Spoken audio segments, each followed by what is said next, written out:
thank you for this opportunity to present our study, and I have collaborated this with Anneli Paiminen and Jukka Hyönä. And if you find any inconsistencies in this presentation, please keep in mind that I even get the name right in the third reading. I read the White Nights. I mean, oh, it's extended from the summer, midsummer. I have even memories here being here in the summer, and now it's night white, so it was hard for me. And this is the content overview. Then I present some typological features of these L1s of the participants, Finnish, Russian, and Chinese, and information of the stimuli and participants, and a few words of apparatus, and then I introduce some approaches of this L2 processing and some earlier results, hypothesis, and our results and conclusions. And in the review, in differences between L2 and L1 and L2 processing, Klaasen and Felser point out that one of the key questions for the future research is how does the typological distance between L1 and L2 influence on L1 processing? And apparently there are no studies that have tested adult language processing in a situation where analytic L1 speakers in Chinese in this time and synthetic L2 differ maximally in terms of structural complexity of words. And this, what you presented yesterday, it's not published, so I'm excused that I don't mention that here.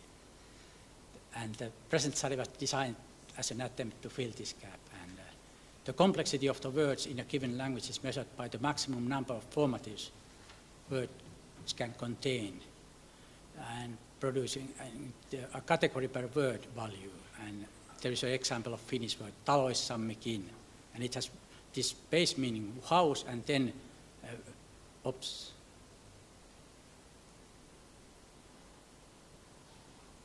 And 4 more or less grammatical meanings. Plural inessive, first plural possessive, and clitic too. And well, this is pretty much that we try to operationalize this, that Russians are the typologically closer group because both, languages express semantic roles by case marking, and Chinese as typologically distant language. And here, I guess the critical this modifier head agreement that there is case, number, and possession, and Russian there is case and number, and also the classifier system gender is involved. Chinese have all numeral classifiers in these. And locative phrases which we are using here are noun and case, and preposition, noun and case in Russian, and Chinese preposition, noun, and locative particles. And this category per word, this complexity, which expresses the complexity of the word, is 1 base form and 5 formatives, and Russian 1 plus 4, and Chinese only the base forms. And some other things of this stimuli. Every participant read, 20 sentences with modifier and 20 sentences without a modifier, and they were in illative and inessive cases, and they were matched on frequency and word length in characters. And in addition, after the reading the test, L2 participants answered the questionnaire in which they wrote that the L1 or English equivalent for each Finnish noun they have been read, the critical target word. And based on this, 3 items were excluded because they were so poorly known. Although it was also, this study material, but nevertheless they didn't do it well. And I had, of course, Chinese colleague who translated because I cannot get anything out of the Chinese writing. And these are the ways the target sentences differ from each other. In a modifier presence, there was either agreeing modifier preceded the target noun or the modifier was absent. And in case there were 2 locatives, inessive, which is approximately like in English, and illative, which is expressed by vowel extension plus N. Yeah, it's like into or for in English, depending on the context. And there, the bolded word is the target word, and which is in brackets is the modifier. So it's in English it's written quite different way. But this is, I believe that native speakers can confirm that these are completely natural sentences in Finnish. And these are some facts about participants: 16 Chinese and 16 Russian and 22 Finns, and mostly women. And these Chinese, they were more coherent group. They had all passed this B1 level language test, so they were intermediate, and maybe Russians could be called pre-intermediate level. And I cannot, express this jargon. It's like if anybody who has familiar with age-tracker study, they know better than me how it is going. It's like that you have this kind of headband, and you read sentences on the screen, and then the system compensates your head movements if you don't turn your back completely. We ask them to look at the screen, and then they just pretty much read for comprehension, and afterwards they are asked to every now and then to rephrase the sentence what they have just read. And that's about it, pretty much. And of course, eye movements are registered. And then we go to the models, and maybe the strongest model of transfer is proposed by Saberin and Stowe, who suggest that native-like processing is possible only when L1 and L2 share the same structures. And of course, the critical here is the Chinese is very different from Finnish in this modifier head structure, as probably you got from this table. And therefore, of course, the idea is that according to this structure transfer hypothesis, only Russians should be able to native-like processing. And Koda is proposing quite different, more general transfer pattern in which the language learner would be able to make use of general ability that he or she has learned in L1. And crucially, this ability may be applied to morphologically different L1 and L2. And the idea for her is that she studied, actually, they were Koreans and Chinese processing English, I believe. And the idea that they are adept to integrating morphological word internal and contextual word external information because of the experience and using these parts of these Chinese characters, because they are very contextually, depend on the meaning. And similarly, of course, word internal, word external is Finnish modifier head agreement. And therefore, this model predicts that both Chinese and Russians are capable of native-like processing of L2 Finnish modifier head agreement. And Pienemann has put forward the processability theory, and it has some, essential features, and the most critical is the first one, that acquisition is based on certain non-crossable developmental steps, and the crucial one is here at bold, that lexical level morphemes should be acquired before the phrase level morphology. And the additional idea is that the L2 learning is based on same universal procedures as L1 learning. And third, that there is, the model doesn't suggest any transfer. So in this sense, you might think that the model predicts similar results for Chinese and Russians, but actually it's not the case, because the Chinese participants were already in a lexical decision experiment, and there they showed that they were not able to, they were unable to process Finnish case morphology in word recognition. In other words, this morphological complexity effect was not there with them. And there, according to this model, native Chinese participants should not be able to process Finnish. And then there are two other models, this shallow structure hypothesis, which as such, propose this shallower processing in L2, but they have this nice twist that if the two language structures are adjacent to each other, then native-like processing is possible even for L2. And this is the case in Finnish modifier head agreement. You cannot actually put anything between. This is the strictest combination in Finnish that you can have. So you can only have other modifier, but nothing else. And of course, therefore, this shallow structure hypothesis also is compatible with the idea that Chinese and Russians are doing similar things. And then finally, the competition model. And of course, the basic idea in competition model is that people tend to rely on both the most available and the most reliable cues in their native language. For example, word order or grammatical relations. And the idea is also that L2 learners are likely to transfer L2 features in L2 processing. And in this sense, of course, the model should be, supporting only that Russians would be able to do it. But they have also this nice addition that if the features are unique to L2, then the native-like processing is possible. It's not, there is no competition, but if it's only partially similar, that is the challenging case. And to our knowledge, there are no studies that have focused on L2 studies that are focused on syntactically based on modifier head case agreement.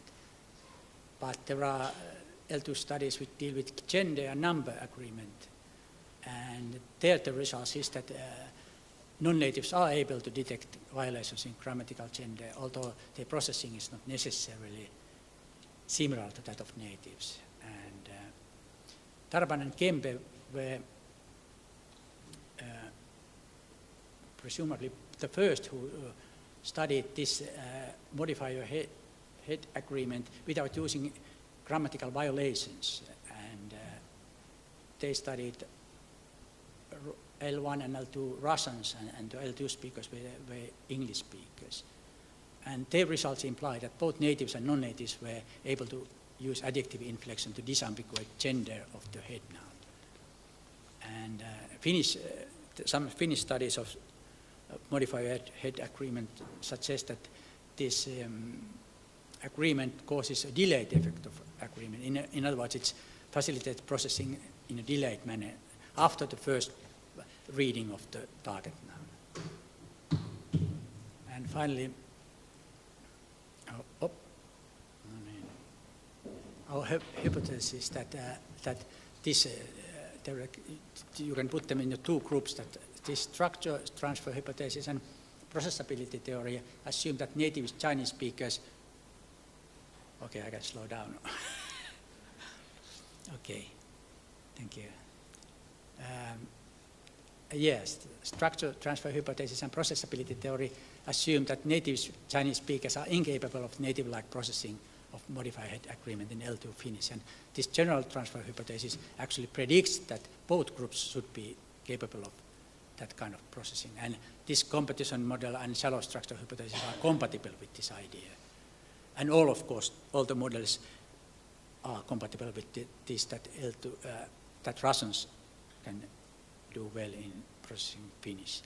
And before showing briefly the results, I just say that if there is some people who are not so familiar with these tracker studies, I introduce these terms that we are using. Case duration, if you think about these numbers are reflecting the spots where a person is looking at when they are reading, these fixation points. Then these 6 and 7 are, represent this case duration of the target words, meaning that this is the first pass reading. And then there is this selective regression part duration, which is this, they go 6, 7, then they go back. They don't go beyond this UNASA, which is the target. They go back in the beginning and start to read again. Then this 11 is included, that this selective regression part, it's this reading as long as they don't go beyond the critical word, which in this case is this UNAS. And total fixation time is that they, as long as they read the sentence all are calculated together. And this n+1, the word following the target, the case duration is calculated only in these cases where they directly come from the target noun to the next word, not whenever they are coming to that. But in this study, most of even the non-natives did that type of processing. This, which is in this first line that they are got several times, it was not typical pattern. And here are the case duration of the target word. As you can see, there is this main effect of natives versus non-natives, which is trivial. But there was some tendency with non-natives, but it didn't came up significant. And then the selective regression path duration, both non-natives showed the effect, but natives, there was nothing, as you can see. And probability of related to this, you might notice that there was tendency that Russians were a little bit faster, but don't cheer up yet. I mean, there was a trade-off. There was a tendency that if this is the target word, Russians do like this, that they were faster in going forward, whereas Chinese were a little bit more like doing that before going beyond that word. But instead, I mean, Russians go quicker way, but then they did regression more often than Chinese. So that was kind of, for us this makes sense, because in Chinese you really have to make everything out of the word before you can continue, because the context of the word is so context dependent. And then there's total fixation time, and by the way, there is no interaction, of course, as you can see. It was a constant effect for all groups, and also here, although it was so tiny, the effect in Finns. And finally, the case duration of n+1 is that Finns saw highly significant effect, but it was not so much happening for non-natives. And conclusions that according to our results, it seems that typological distance measured as a complexity of the morphological complexity, as the complexity of the morphological structure of the words does not have a significant influence on processing L2 modifier head case agreement. And instead, the present results are compatible with the idea that a language learner is able to transfer a general linguistic ability learned in L1 to processing L2, which is very much this idea of this general transfer hypothesis. And the present results are also compatible with the view that structures completely unique to L2 pose no major challenge for non-native comprehenders. Instead, the present results are challenging for structure transfer hypothesis, because native-like processing seems to be possible even if they don't share the structure, and also this categorical non-crossable learning hierarchy doesn't seem to fit in this data. Это все. Спасибо большое. Thank you. Okay. Questions, please. Do we have questions? Everybody is so tired. We can go already. I have one question. So, yeah, you accept quite a radical interpretation, well, I mean, very unequivocal, I should say, interpretation of your results. But you have some trends that would suggest that Russians are better approximated. Yeah, but you have to keep in mind that I wanted to keep them, like, if anything, their fluency is a little bit lower than Chinese, because if they were, if I wouldn't mind of the fluency, then I could get Russians who are almost like native speakers, then the critic would be that, okay, because they are so fluent, what you can say about it. Therefore, I had hard times to find, because my Chinese group was that I could find, this is the group that I have, that or nothing. Therefore, I try to match these Russians, and they were not, I mean, exactly the same level, because the thing is that they are typically, you can get in these kind of language courses people, but when they get this B1 level, that is, after that they will leave away, and I try to keep the same groups of also for Russians for both experiments, but they were spreading all over the country. I didn't get them. Okay. So that's why they, but compared to their like level, they are doing somewhat better, but there is no like robust effect that in a sense that some can do something and the other group are incapable. All right. Do we have more questions? Thank you very much then. I want to say a couple of words before we